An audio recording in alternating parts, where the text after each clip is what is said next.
It's just coming up on 22 minutes past the hour. Toronto Police have launched something known as the Vulnerable Persons Registry. Now, a lot of folks have welcomed this, saying that it is a good and useful tool, but some privacy advocates say that there are a lot of questions and they're worried about whose hands the sensitive data might end up in. Let's welcome in criminal defense lawyer Mohamed Rashidy. He joins us to discuss here on Global News Radio 640 Toronto. Mo, how are you this afternoon?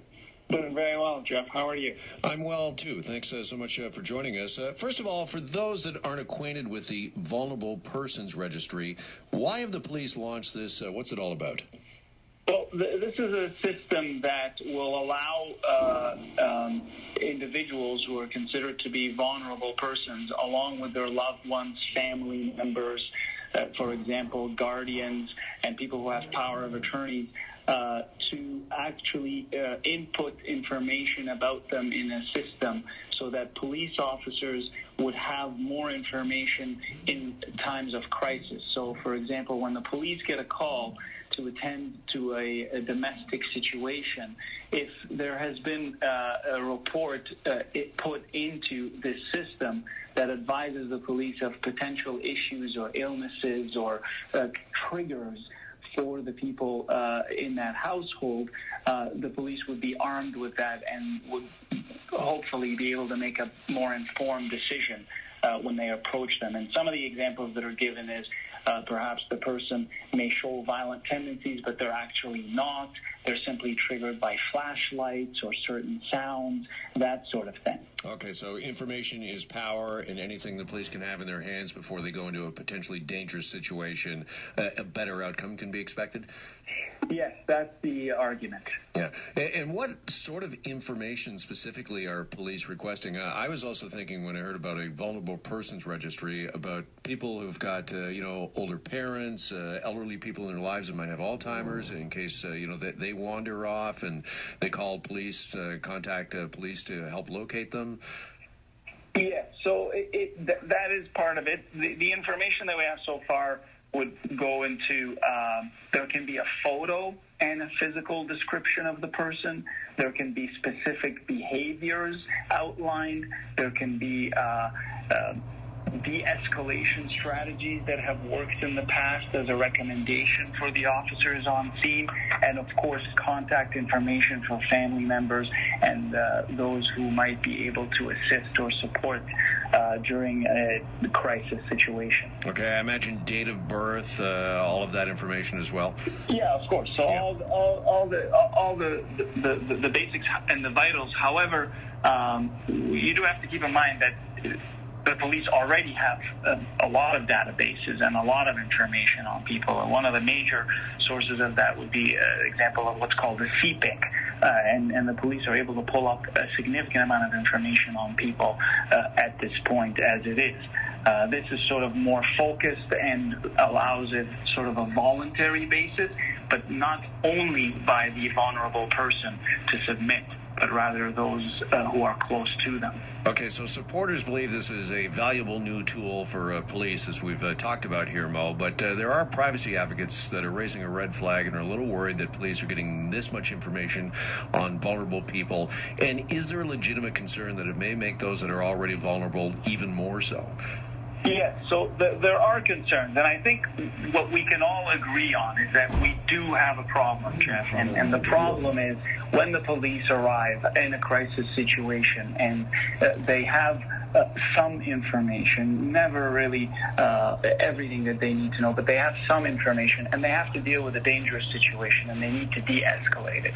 And the end result is, of course, the worst-case scenario is that a heavy hand is used when one isn't required, and you end up having major injuries and so on.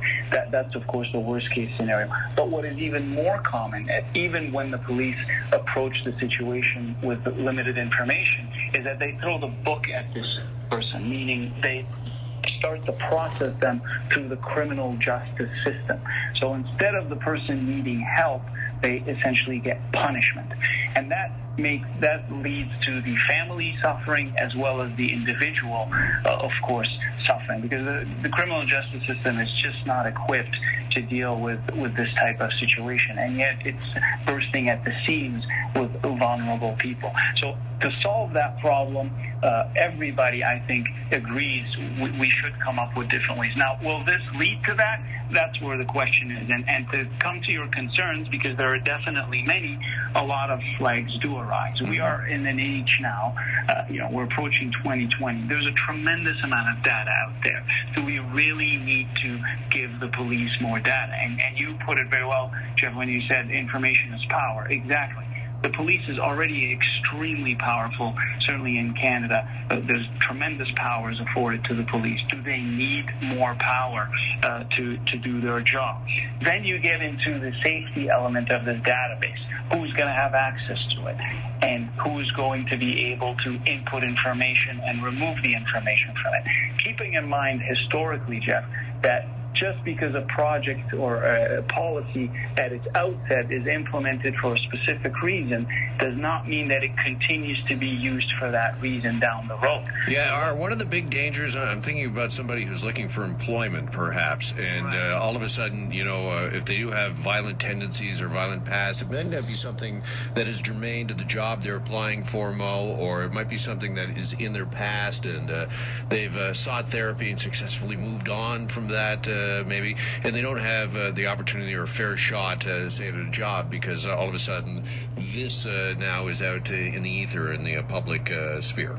Exactly. So there's two problems with that you're pointing at here, and that is the safety in terms of the breach of the data there, which we see happening to even more sensitive data throughout. So how safe is this information going to be?